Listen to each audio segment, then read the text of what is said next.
बैंगन के हों, आलू के हों या फिर किसी और चीज़ के पकोड़े बहुत ही मज़े के लगते हैं। और ख़ास तौर पर रमज़ान में पकोड़े ना हों तो फिर इफ्तारी अधूरी रह जाती है। तो क्रिस्पी पकोड़े बनाने का तरीका आज हम आपके साथ शेयर कर रहे हैं। अस्सलाम वालेकुम। क्रिस्पी पकोड़े बनाने बहुत ही आसान हैं। थोड़े से ट्रिक्स होते हैं और थोड़े से टिप्स होते हैं, जिनको फॉलो करें तो आप बहुत अच्छे से क्रिस्पी पकोड़े बना सकते हैं। बड़ी बारीक लेयर हो तो फिर बड़े ही क्रिस्पी बनते हैं। अगर मोटा मोटा बेसन होगा आपके पकोड़ों के ऊपर तो ये क्रिस्पी नहीं बनेगा। आलू वाले क्रिस्पी पकोड़े की सारी टेक्निक्स आपके साथ आज शेयर करेंगे। तो इसके लिए सबसे पहले हमने बेसन लिया है, 1 कप बेसन है ये। इसको अच्छी तरह से छान लिया है। इसके अंदर कोई भी गुठली वगैरह नहीं बनेगी अगर आप छान लेंगे तो। 1 टीस्पून इसमें धड़ा मिर्चें डाल दी हैं और इसके बाद ये अजवाइन है, हाफ टी स्पून है तकरीबन, और ये है 1.5 टीस्पून साबुत धनिया, और ये है नमक 1 टीस्पून अपने टेस्ट के हिसाब से डाल लें। और ये है हल्दी हाफ टी स्पून, और ये ज़ीरा है भून के डाल दिया है। और बहुत ही मज़े की इसका टेस्ट आता है। तो सारी चीज़ों को मिक्स कर लिया है और इसके अंदर आप एक स्पेशल इंग्रेडिएंट अभी जाएगा, वो है मीठा सोडा। मीठे सोडे के बगैर अगर आप बनाएंगे तो फिर आपके क्रिस्पी पकोड़े नहीं बनेंगे। ये हमने तकरीबन 2 पिंच के बराबर डाल दिया है और इसको डाल के हल्का हल्का सा हमने मिक्स कर लिया, और साथ ही थोड़ा थोड़ा पानी डालते जाएंगे और इसको अच्छी तरह से बीट करते जाएंगे। और बीटर से कर लें या फोक के साथ कर लें, इसको बहुत अच्छा सा हमने बीट करना है। जितना अच्छा बीट करेंगे, जितना अच्छा इसको फेंटेंगे, उतना ही हमारा जो ये बैटर है ये फ्लफ़ी बनेगा, लाइट बनेगा और पकोड़े भी बड़े मज़े के बनेंगे। अगर नीम गर्म पानी ले लें इस स्टेज पे तो बहुत ही अच्छा है। बड़ी जल्दी से आपका जो ये बेसन है ये रेडी हो जाएगा और बड़े अच्छे मज़ेदार कुरकुरे करारे से पकोड़े बनेंगे।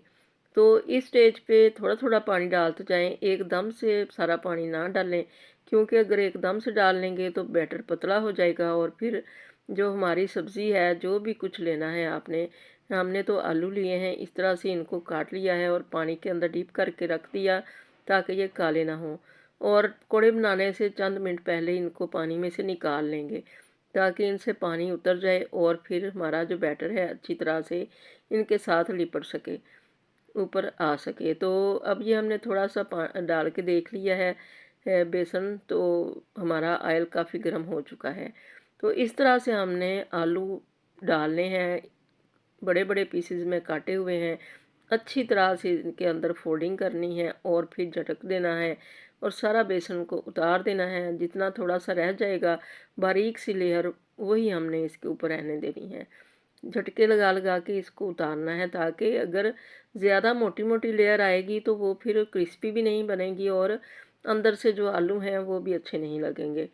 तो जितनी अच्छी ये बारीक तय होगी इसके ऊपर तो उतनी ही ये क्रिस्पी बनेंगी और मज़े की बनेंगी। और जो नमक मिर्च वगैरह है वो आप अपने टेस्ट के हिसाब से डालें और अजवाइन ज़रूर डालें। इसके साथ जो पकौड़े हैं वो हज़म भी बहुत जल्दी से होते हैं और टेस्ट भी बहुत अच्छा आता है।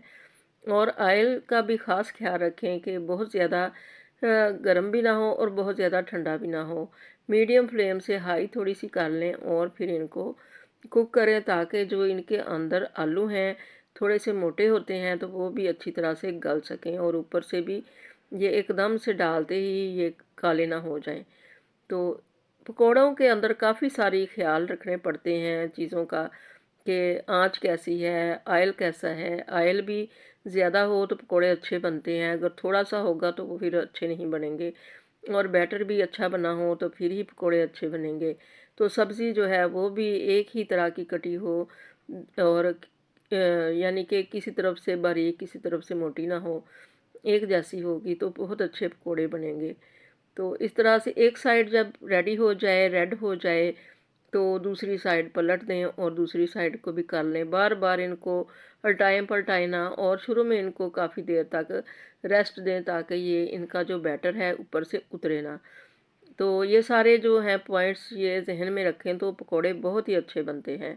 तो इस तरह से ये देखें दोनों साइड से हो चुके हैं, तो इनको हमने निकाल लेना है और निकाल के इनको किसी छलनी के अंदर रखेंगे ताकि इनका सारा जो ऑयल है वो निकल जाए। ऑयली ऑयली से पकौड़े बिल्कुल भी अच्छे नहीं लगते, वो बाद में लिज लिज जैसे हो जाते हैं, तो फिर इनको खाने का मज़ा नहीं आता। इनमें से ऑयल के घूंट आते हैं। और हमेशा कढ़ाई में इतने ही पकौड़े डालें जितने के उसमें रिक्वायर्ड हों, आसानी से डल जाएं और आसानी से निकल सकें और हिला सकें। क्योंकि ज़्यादा डाल लेंगे तो फिर वो बहुत ज़्यादा से जल्दी से जो ऑयल है वो कूल डाउन हो जाएगा और फिर हमारे जो पकौड़े हैं उनको अच्छा सा टेम्परेचर नहीं मिलेगा, तो वो बहुत ज़्यादा सौगी सौगी से हो जाएंगे। तो ये सारे पॉइंट हैं, इनको आप ज़हन नशीन कर लें और जब भी पकौड़े बनाएं इस तरह से बनाएंगे तो बड़े क्रिस्पी और मज़ेदार कुरकुरे क्रंची से बनेंगे। तो अल्लाह करे आपको ये रेसिपी बहुत ज़्यादा पसंद आए और आपकी बहुत अच्छी बने। दुआओं में याद रखिएगा। अल्लाह हाफिज़।